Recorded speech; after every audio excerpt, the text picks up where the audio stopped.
दरम्यान दिल्लीमध्ये पत्रकार परिषद घेऊन भुजबळांची भेट घेणार असल्याचं खासदार सुनील तटकरे यांनी सांगितलं। योग्य वेळ आल्यानंतर भेट घेऊ, भुजबळांबरोबर बोलून त्यांची नाराजी दूर करू, अशी प्रतिक्रिया सुनील तटकरे यांनी दिली आहे। तर छगन भुजबळांनी तटकरेंच्या विधानावर सावध भूमिका घेतली आहे।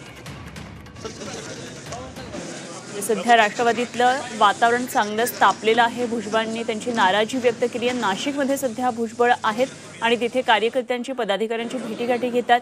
मात्र भुजबळांच्या या नाराजी नंतर सुनील तटकरेंनी प्रतिक्रिया दिलेली आहे। आपण भुजबळ यांची भेट घेणार आहोत, मात्र योग्य वेळ आल्यानंतर भेट घेऊ आणि भुजबळांशी बोलून त्यांची नाराजी दूर करू, असं सुनील तटकरे यांनी म्हटलंय।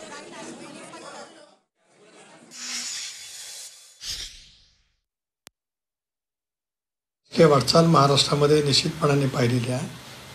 ते नाही आहेत मंत्रिमंडळामध्ये, ही वस्तुस्थिती खरी आहे, त्याच्यात काय नाकारण्याचं काही कारण नाही आहे।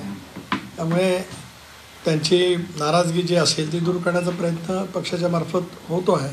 योग्य वेळ त्यावेळेला नक्की आम्ही भेटायला जाऊ। आता मी दिल्लीमध्ये लोकसभेच्या अधिवेशनाच्या निमित्ताने इथे आहे। तटकरे असं म्हणालेले आहे की योग्य वेळ आल्यावर आम्ही भुजबळ साहेबांना भेटायला। ठीक आहे, बघू।